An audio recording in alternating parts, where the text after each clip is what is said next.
Assalamualaikum warahmatullahi wabarakatuh.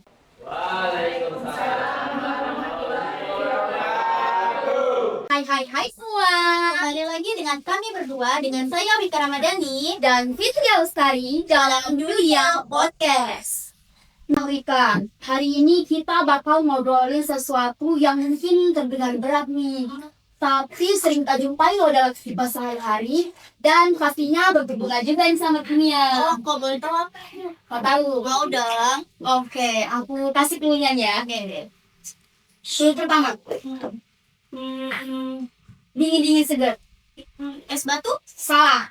Es durian? Es buah? Enggak. Nih, kedua ya. Oke. Manis, lembut, dingin, naikin mood, creamy, habis. Aku tahu nih. Pasti kesukaan gue ya. Apa itu? Es krim tentunya. Ya, bener banget nih kamu. Nah, kalau lagi ngomongin es krim sih aku jadi semangat nih. Tapi tunggu dulu. Tadi kan kamu bilang ada hubungannya dengan kimia. Emangnya apa sih kaitan kimia dengan es krim? Nah, ini kamu pasti nggak tahu nih, Kak. Ternyata pembuatan es krim itu ada hubungannya sama kimia. Namanya itu sifat poliganti kelarutan. Nah, biar kita nggak bingung nih, hari ini kita kedatangan bintang tamu yang spesial pada pagi hari ini yang akan ngejelasin tentang sifat poliganti kelarutan. Oke, langsung aja kita sambut ada Alfian Rahim dan Dea Nabila.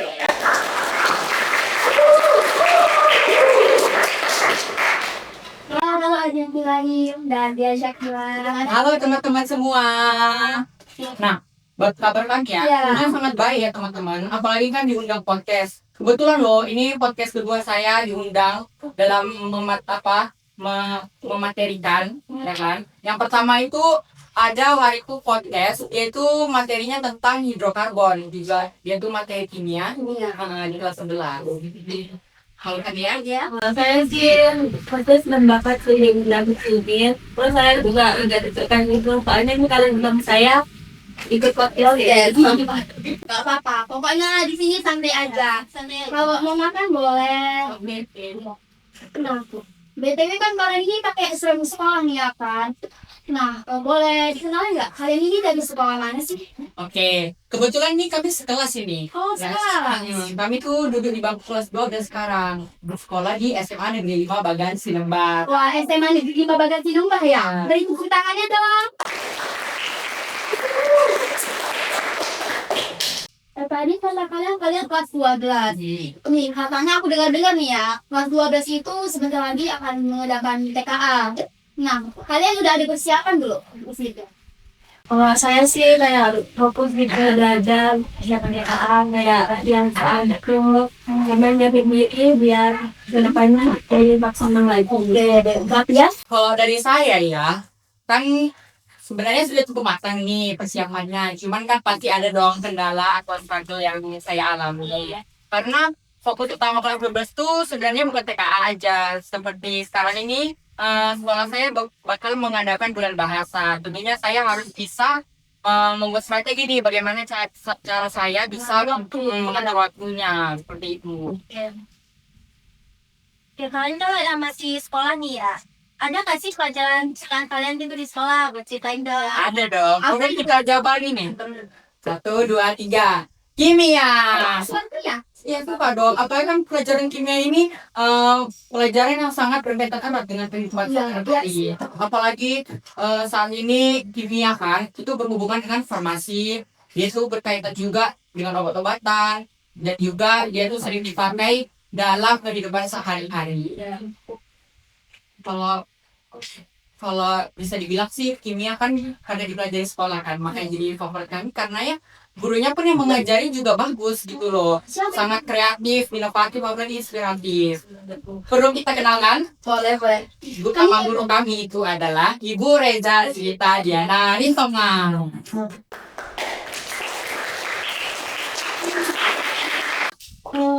Pelajarannya pasti seru karena gurunya ya kan? Pasti ya kan? Pasangannya. Nah, aku dengar dulu nih ya. Hal itu katanya kemarin mengadakan praktikum. Iya, gini. Benar. Praktikum apa? Ya, ini melakukan itu membuat es krim. Boleh jelaskan prosesnya gimana gitu? Pertama itu kita harus menyiapkan alat dan bahannya. Yang pertama yaitu baskom, es batu, susu, bumbu es, karet, sendok, gelas. Oke, kan itu kan kita membuat ekstrimnya tentunya harus membentuk mapa dulu ya kan. Bagaimana cara kita menentukan siapa yang bawa alatnya, siapa yang bawa bahannya. Jadi setelah kita tuh menentukan siapa yang bawa alat dan bahan, barulah kita ke tahap selanjutnya yaitu membuat ekstrimnya ya kan, proses pembuatan. Nah di proses pembuatan ini kita tuh pertama-tama menuangkan susu ke dalam kaleng. Ya kan, baru ditambah bumbu es krim, barulah diaduk. Kalau udah merata, barulah dicicip apakah sudah pas atau enggak rasanya. Nah, selagi proses mengaduk, sebagian kawan tuh ada yang lagi mecahin es batu, kemudian ditaruh ke dalam baskom. Nah, di tengah-tengah baskom itu harus diberi ruang, space untuk kalengnya nanti dimasukkan ke dalam situ. Nah, untuk tipsnya ya, ini harus paling diperhatikan kali sih. Kalau kaleng itu, kalau bisa jangan sampai ada celah atau ruang gitulah yang terbuka, karena nanti di proses pembuatan itu kan bakal diputar-putar nih. Nah, sebelum diputar-putar itu es batunya bakal ditaburi garam. Jadi ketika diputar-putar bisa saja tuh es batu yang sudah bercampur garam ini masuk ke dalam dalam kaleng itu sehingga menyebabkan es krimnya jadi asin. Nah, jadi pada proses pembuatan inilah kami berupaya kan biar tidak ada kendala. Ya walaupun sebenarnya ada ya kendalanya. Jadi setelah proses pembuatan itu bertahap kami putar-putar setiap 10 menit dibuka. Kalau misalnya ada bentuk kristal-kristal diperhatikan dulu sebelum jadi es krimnya kan. Nah setelah beberapa lama berapa menit kira-kira kita buat? Sekitar 20 sampai 30 Ya, ada lama sebenarnya. Cuman kami tuh nggak ngerasa bosan atau apa ya karena prosesnya itu asik gitu loh, seru. Makanya bikin jiwa penasaran aja kayak mana sih bisa jadi es krim, kok bisa diputar-putar bisa jadi es krim gitu ya kan. Nah udahlah, udah 30 menit barulah kami buka kan itu kalengnya, betulan jadi loh teman-teman es krimnya. Kayak es krim. Betul lembut, creamy, dan teksturnya halus betulan seperti es krim yang dijual-jual itu, seperti itu. Tadi ukuran wadahnya itu kan kaleng ya. Ya. Nah jadi itu bentuknya itu harus gimana sih? Ada keuntungannya nggak gitu? bentuknya ya itu lah bulan karena itu kan yang kita kalau misalnya lebih hampir kita usahakan Iya sih, kalau misalnya apa sesuai keadaan aja sih. Soalnya kan diputar-putar, nggak mungkin ya kayak kalengnya penta ya kan. Itu yang Nggak bisa diputar itu. Nggak ada lagi tanya gitu. soalnya katanya pakai garam itu fungsinya sudah ada apa? Nah, kami kan itu menggunakan garamnya garam kasar ya kan. Iya. Nah, ini ada kaitannya nih dengan sifat kualitatif karbohidrat. Nah, fungsi garam ini dia tuh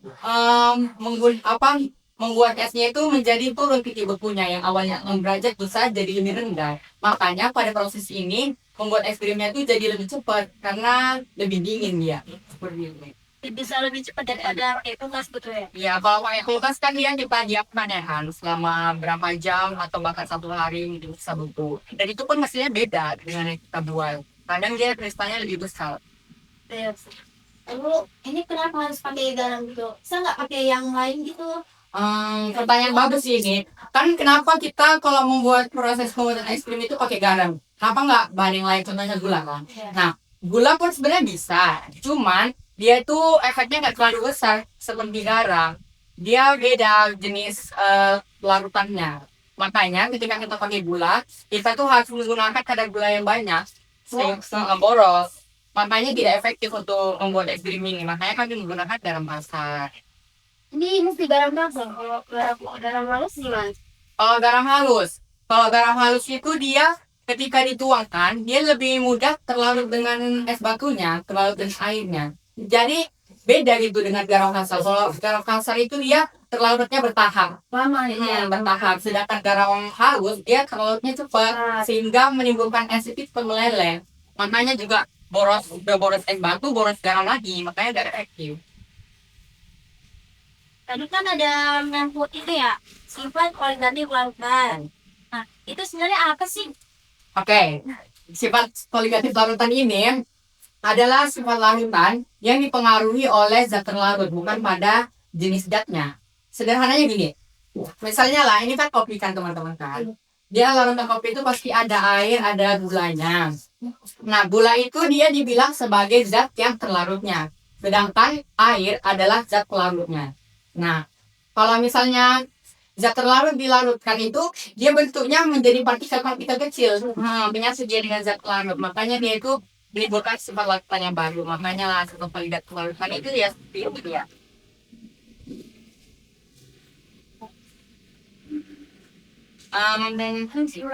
Iya kan, kalau misalnya tadi lah kan ada kendala kan itu kan. Nah sebenarnya pas di hari H praktek itu kami itu belum tahu ini bakalan praktek atau enggak ya kan ya. Soalnya itu cuacanya kondisinya hujan dan gitu banyak lagi orang-orang yang kayak terlambat dan nggak datang. Jadi bahan-bahannya pun nggak lengkap gitu loh. Jadi pas proses pembuatannya kami ini jadi nggak ya? Alhamdulillahnya jadi banyak. Baru pas sesudah buat praktek kan pastinya ada dong jadi susu buat matematiknya dan juga dokumentasi video. Itu pun tentunya harus diperhatikan juga ya dalam membuatnya. Kita kan kalau membuat es krim itu harus ada laporan praktikumnya, bagaimana cara kerjanya, alat dan bahannya, dan apa saja ada yang sudah terjadi seperti itu. Dan contoh sehari-hari sifat koligatif larutan itu yang pertama contohnya ada pada tekanan uap. Nah, misalnya larutan air yang diberi garam, itu dia nguapnya lama teman-teman, karena ada larutan garamnya. Sedangkan kalau air tawar dia cepat nguapnya. Ada lagi contohnya, sayuran, dia diberi garam bakalan layu. Ya kan? Iya, namanya sih. Karena itu dia termasuk tekanan osmosis. Jadi garam itu memaksa keluar air yang ada di dalam tubuhan. Makanya dia menjadi layu. Ada lagi contohnya lagi. Perbedaan titik didih. Karena misalnya kita lagi merebus, entah memasukkan mie, nanti dia jadi merebus. Jadi beda dia titik didihnya seperti itu.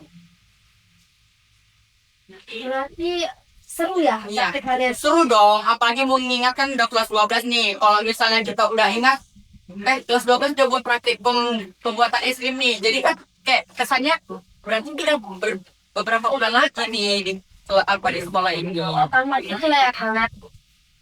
Jadi ya kalau di saran saya sih kalau ada kelas 12 ini ya tinggal nikmatin aja masa sekolahnya ya kan. Apalagi kita kan kelas 12 ini bakal ada kegiatan. Jadi mungkin waktu mau bersenang-senangnya sedikit. Kan nanti boleh Minum dulu ya, dan nggak terbang aja ya. Buahnya nggak ada nyanyi loh. Tambah pada saya.